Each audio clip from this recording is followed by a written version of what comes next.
Hello, everyone. In this section, we will introduce the equivalent circuit structure of voltage amplifier circuits in electronics.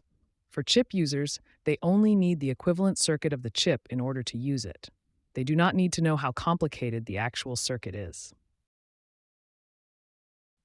As introduced in the previous section on signals, a complete amplifier circuit generally includes three parts: the signal source, the amplifier, and the load. Among these, the equivalent circuit of the signal source was introduced in the previous section.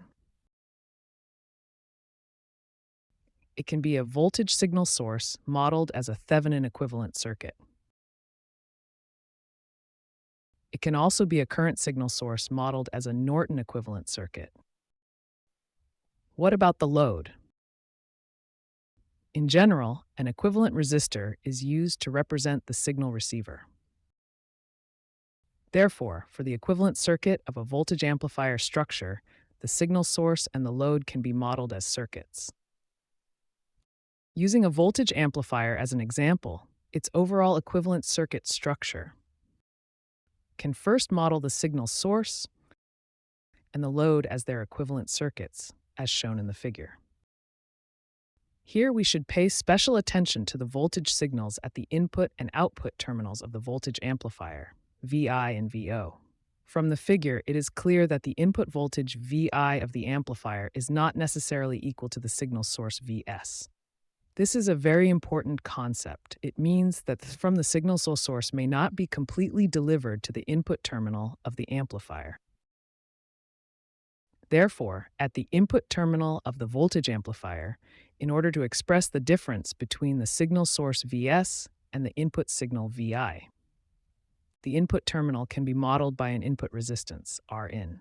From the equivalent circuit, the relationship between the signal source Vs and the amplifier input signal Vi is a series voltage divider relationship between the signal resistance Rs and the amplifier input resistance Rin. Therefore, Vi equals Vs multiplied by Rin divided by the sum of Rs and Rin. The function of the voltage amplifier itself is to amplify the input voltage signal and output the signal at the output terminal. Therefore, from the output side, the output signal can be understood as a new signal source. A voltage signal source can be represented by a Thevenin equivalent circuit, as shown in the figure. Besides the output resistance Rout at the output terminal, the output voltage signal is the input signal Vi amplified by AVO times and then output. A VO is called the open circuit voltage gain.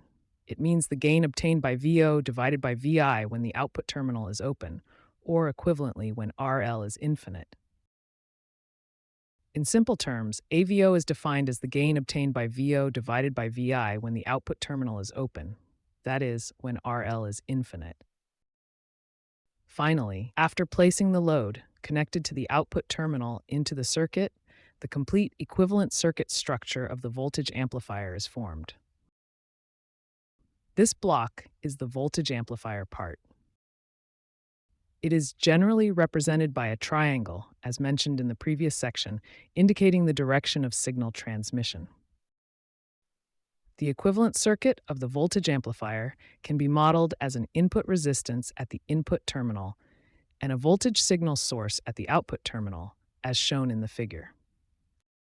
From the equivalent circuit of the whole voltage amplifier circuit, after the load is connected, the output voltage VO is AVO times Vi, followed by the series voltage division effect between RL and Rout.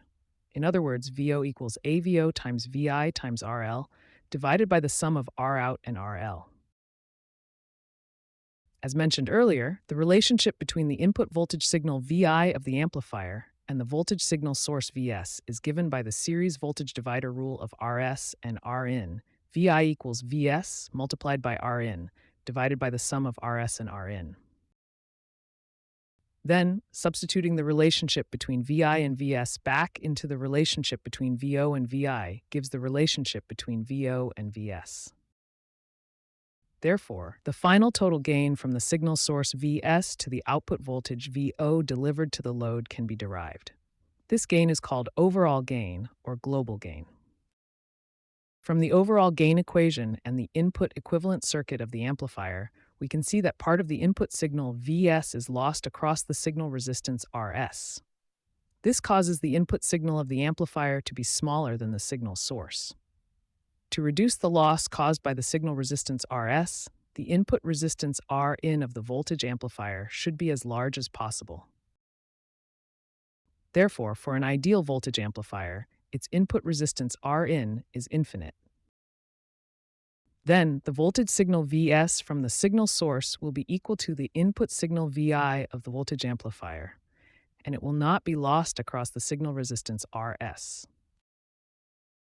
From the output circuit in the equivalent circuit model, we can observe that the amplified signal AVO times Vi is not equal to the voltage at the load terminal, because there is still loss through the output resistance R out of the amplifier.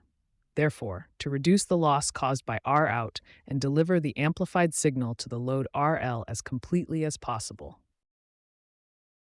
we can understand that the output resistance R out of an ideal voltage amplifier is 0. In this case, the output voltage VO equals AVO times VI. The signal amplified by the voltage amplifier will not be lost across R out. Therefore, an ideal voltage amplifier has Rin equal to infinity and R out equal to 0, and the overall gain equals AVO.